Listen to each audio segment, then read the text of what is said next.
ನಾಳಿನ ಸಂಚಿಕೆಯಲ್ಲಿ ಏನಾಗುತ್ತೆ ಅಂತ ನೋಡೋದಾದರೆ, ಹೇಗೋ ರಾಧಿಕಾ ತನ್ನ ಆಸೆಯನ್ನು ಈಡೇರಿಸ್ಕೊಂಡು ಮತ್ತೆ ಊರಿಗೆ ಹೊರಡ್ತಾ ಇದ್ದಾಳೆ. ಅದು ಹೇಗಂತ ಫುಲ್ ವಿಡಿಯೋ ನೋಡಿ ನಿಮಗೆ ಅರ್ಥ ಆಗುತ್ತೆ. ಹಾಯ್ ಹಲೋ ಎಲ್ರಿಗೂ welcome back to my channel. ಇದೇ ಫಸ್ಟ್ ಟೈಮ್ ನನ್ನ ಚಾನಲ್ ನೋಡ್ತಾ ಇದ್ರೆ ಎಲ್ಲರೂ ಕೂಡ ಸಬ್ಸ್ಕ್ರೈಬ್ ಮಾಡ್ಕೊಳ್ಳಿ. ರಂಗ ಏನು ಮಾಡ್ತಾನೆ, ಬರ್ತಡೇ ಮಾಡ್ಕೊಂಡಿದ್ದೋ ನಾಳೆನ ನೆನೆಸ್ಕೊಂಡ್ಬಿಟ್ಟು ಅಷ್ಟೊಂದು ಹ್ಯಾಪಿಯಾಗಿರೋದು ಎಲ್ಲವನ್ನು ನೆನೆಸ್ಕೊಂಡು ಕೂತ್ಕೊಂಡಿರ್ತಾನೆ. ಅಲ್ಲಿಗೆ ರಾಧಿಕಾ ಅವರು ಬರ್ತಾರೆ. ಏನು ಅಂತ ಮಾತಾಡಿಸ್ದೆ ಸುಮ್ಮನೆ ಇರ್ತಾನೆ ರಂಗ. ಹಾಗಾಗಿ ಅವರೇ ರಾಧಿಕಾ ಅಂಥೇಳಿ, ಏನು ಫುಲ್ ಖುಷಿಯಾಗಿದ್ದೀರಾ ನೀವು, ನಿಮ್ಮ ಆಸ್ತಿ ಜಮೀನನ್ನು ನೀವು ಸಾಲ ಮಾಡಿದ್ರಾ, ಜಮೀನಿನ ಮೇಲೆ ಆಸ್ತಿ ಪತ್ರನ ಅಡ ಇಟ್ಟಿದ್ರಾ ಅಂತ ಹೇಳಿ ಕೇಳ್ತಾ ಇರ್ತಾರೆ.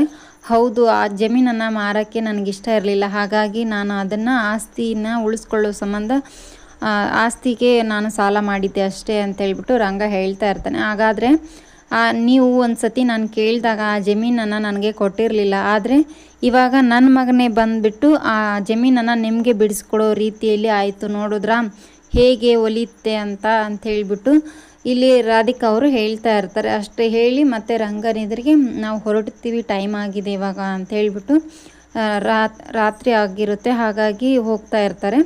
ಇಲ್ಲಿ ರಂಗ ಅವರು ಮತ್ತೆ ಬಂದು ಪವಿತ್ರನ ಹತ್ರ ನಿಂತ್ಕೊಂಡಿರ್ತಾರೆ. ಮತ್ತು ಪವಿತ್ರ ದೇವ್ ಮಾತಾಡ್ತಿರ್ತಾರೆ, ಒಂದು ಸ್ವಲ್ಪ ಸೈಲೆಂಟಾಗಿ ನಿಂತ್ಕೊಂಡಿರ್ತಾರೆ. ಇಲ್ಲಿ ನೆಕ್ಸ್ಟ್ ನಮೃತ ಮತ್ತು ರಾಧಿಕಾ ಅವರು ಮನೆಗೆ ಹೊರಡ್ತೀವಿ ಅಂತ ಹೇಳ್ಬಿಟ್ಟು ಹೊರಡ್ತಿರ್ತಾರೆ. ಆ ಜಮೀನನ್ನು ನೋಡಿ, ಈ ಜಮೀನು ನಮಗೆ ಆಗುತ್ತೆ, ನೋಡ್ತಾ ಇರು ನಮೃತ, ನಾವೇನು ಅಂದ್ಕೊಂಡಿದ್ದೀವೋ ನಮ್ಮ ಕನಸುಗಳೆಲ್ಲ ಈಡೇರುತ್ತೆ ಇದೆ ಅಂತ ಹೇಳ್ಬಿಟ್ಟು ನಮೃತನ ಮುಂದೆ ಹೇಳ್ತಾ ಇರ್ತಾಳೆ. ಇಲ್ಲಿ ರಂಗನಾಥ್ ಅವ್ರು ಏನು ಮಾಡ್ತಾರೆ, ಆ ಜಮೀನನ್ನು ಪವಿತ್ರನ ಕೈಯಲ್ಲಿ ಕೊಟ್ಟು, ಇದು ನಿಮ್ಮ ಅಮ್ಮನ ಆಸ್ತಿ ಅಮ್ಮ, ನಿನ್ನ ಹತ್ರನೇ ಇಟ್ಕೋ ಅಂತ ಹೇಳ್ತಾರೆ. ಹಾಗಾದರೆ ರಾಧಿಕಾ ಅವರ ಆಸೆ ಈಡೇರುತ್ತಾ, ದೇವ್ ಬಿಡ್ತಾನ ಅಂತ ನೋಡಬೇಕಿದೆ. Thank you for watching, keep support, thank you.